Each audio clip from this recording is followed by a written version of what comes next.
So hello and welcome back to another video. My name is Glenn and today is, what is it called? Silver Monday, something like that.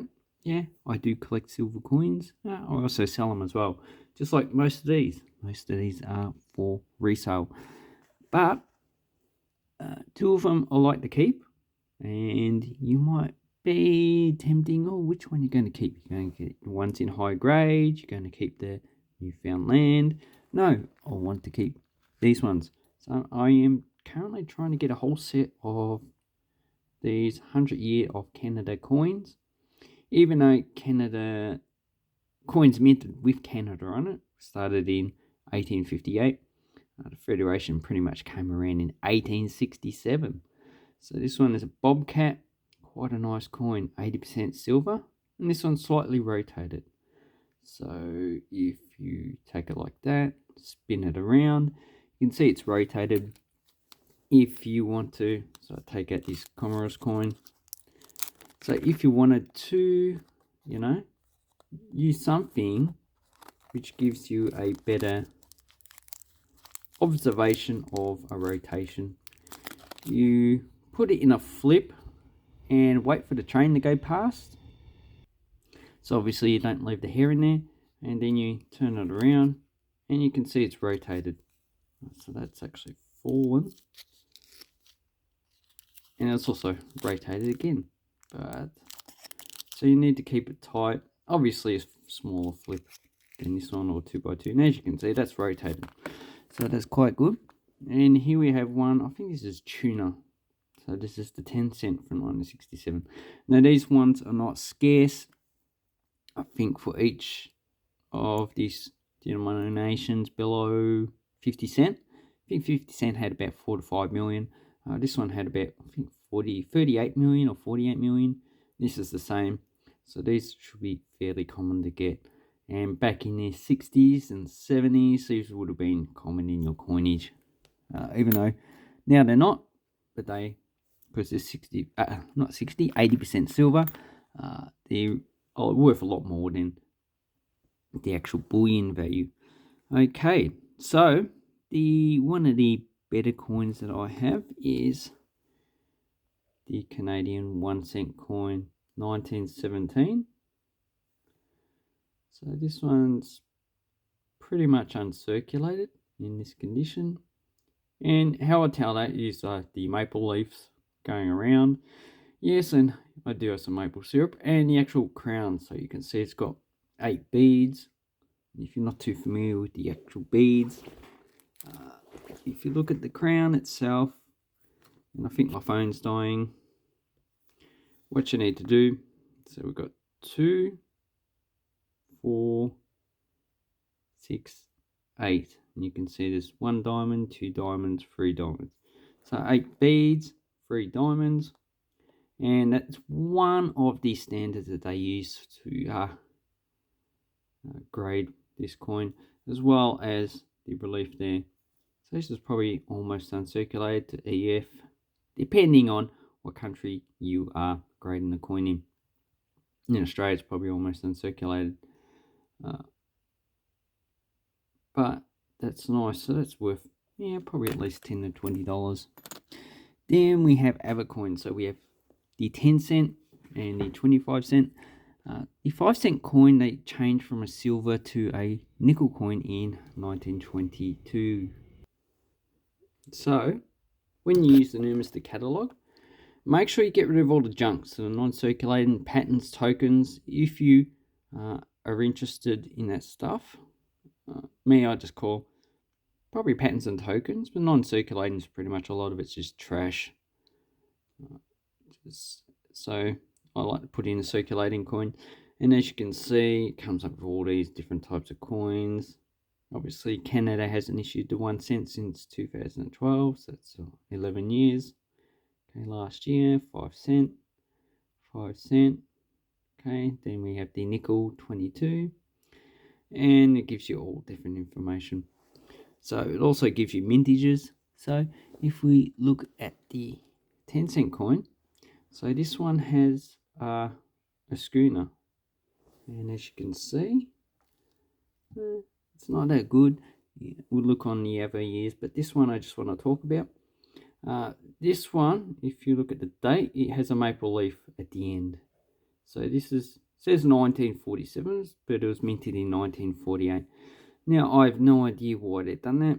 The maple leaf was probably just a counter stamp after they engraved the die. So the only thing I can think of is that they had too many of these dies, 1947, that in 1948 they still had to use, and they wanted to save money. But they do have dies engraved 1948, but these ones are more common than 1947 with the maple leaf. And I have one for the 25 cent as well. This one's pretty much uncirculated, so as you can see there. So these are the coins you want to get. These ones in high grade, and I'd say this was probably at least $20 to $30. So if we rotate it, you can see it has some scratches, so probably almost uncirculated, EF, and it has full mint lustre. So this is the coins that you want to get. But if you wanted to check if it was nickel, you need to get a magnet, or even if it's steel. So a lot of fake coins are made out of steel cores, because that. So here's a coin from Sri Lanka with steel. As you can see, color is pretty similar. So what you need to do is get a magnet. So you get one of these. It's got a magnet on the back, and stick it on the fridge. Make sure it's a magnet. So if you want to check if the coin's magnetic, you pick it up. Obviously this steel one is magnetic. We'll try a Bolivian coin. Okay, that one is also magnetic. Okay, try these silver coins as they come up. No. How about any of these? Hey, one comes up, and that is a 1968 nickel. So that's how you check to see if the 1968 is silver or nickel. So obviously you can see that the silver one goes like a whitish color. So that's originally silver looks whitish color. As they circulate, they sort of take on a grayish color, not really a silverish color. If you want a silver color, obviously it's either steel or nickel or copper nickel, and so okay, here's an older silver coin. As you can see, it goes a bit grayish, silverish grey, so there's a lot of gunk on it, so it's toned. And here's another silver coin. Okay, but this one wasn't circulated. So anyway, Canadian silver coins are actually quite good. And Numistar, I always refer back to Numistar because it's actually quite nice. Yeah, the management could be a lot better, but the quality information on the actual website is actually quite good. So down below, if you click on, what do we got, 1952? So you click on the actual coin. So this one's 4852. Gives you specifications, has some quality of the silver. So this is 80% and 20% copper. Go down, it gives you mintage figures. So what have I got? Got done 52. So it's 10 million. Obviously, these values in here, I don't take much notice of them because it doesn't take into account fluctuations in the silver value. People could have brought these coins for like 20, 30 years ago for that price, and gives you a value of the coins. This is roughly about $2 in Australia. So $1.46. And if we look at the 25 cent. So we're looking at silver value at the moment. So the silver value, $1.50 US for the 10 cent.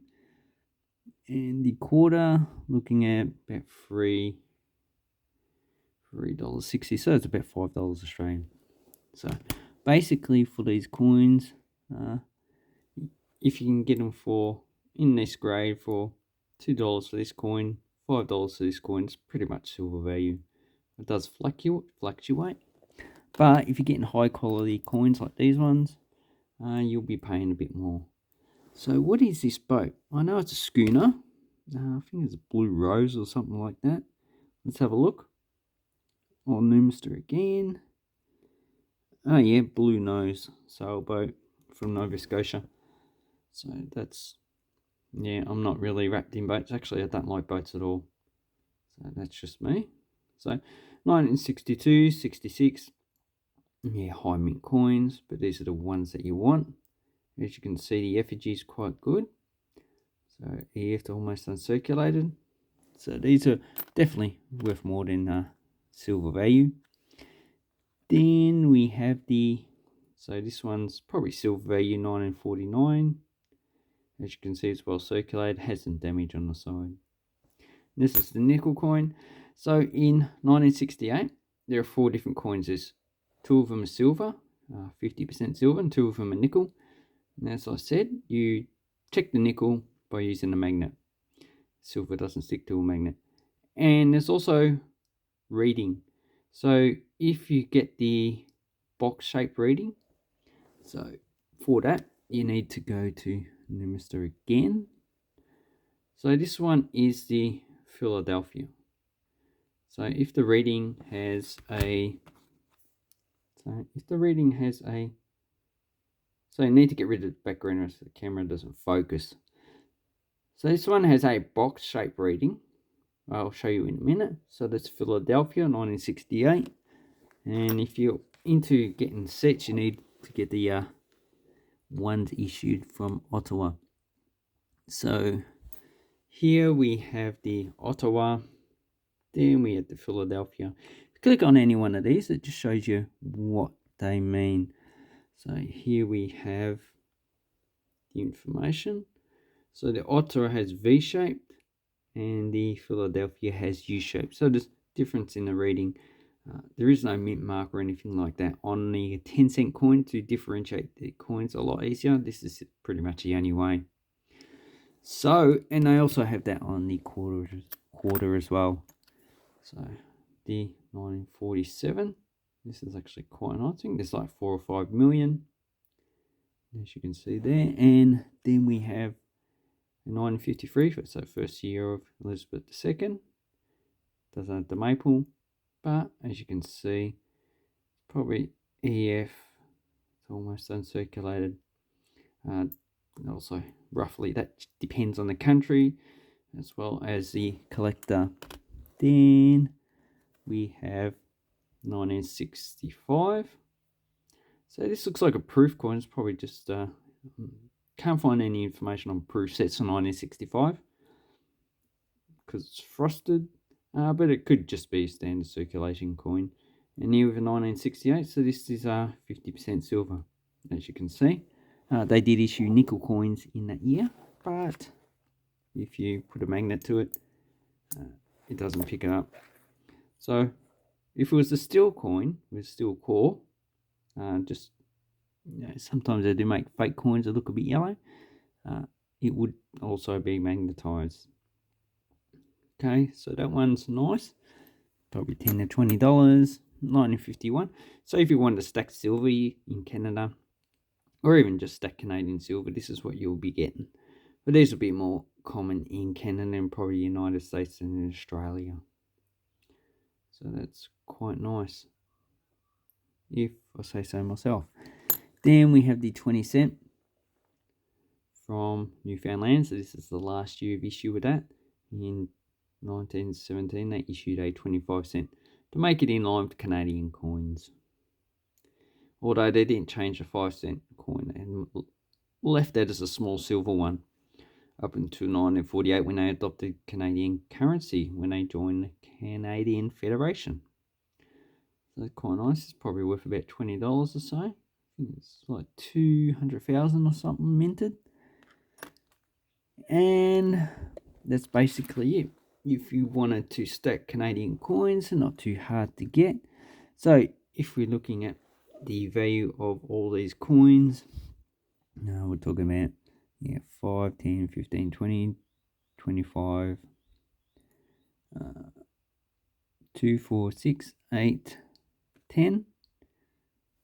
So about $35 in silver value. But if you're going to buy them, I would say more than likely you'll be paying They're between $50 and $100 depending on when you buy it, who you buy it from, and you know, depending on what happens on to the market. But they're not scarce. Anyway, thank you very much for watching my video.